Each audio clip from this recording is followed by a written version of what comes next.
Hey guys, welcome back to our another tutorial video. So in today's following video I'm gonna walk you through how to change starting point in Waze app.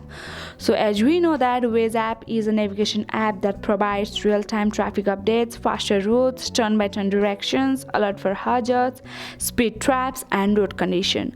So to know how to change starting point in this app, you need to simply watch this video till the very end. Let's get into the video. First thing, you need to open the app Waze, and after that you need to click on the search bar, which is here, and you need to search your new location. Suppose I'm searching the new Baneshore. After that, here are the various options over here, and at the very bottom right you can see the three dots over here. After clicking on the option more, which is in three dot, here you can see the various options. So on map, set as start point or cancel.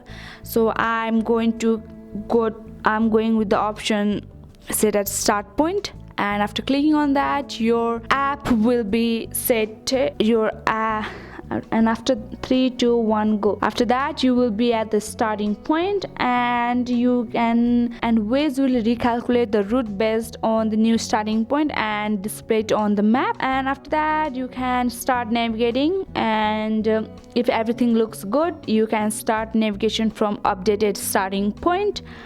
And this is how you can start your new. That's it for today. Hope this video helped you. If this video helped you, do not forget to like, subscribe and hit the bell icon of our channel. Thank you and see you in the next video.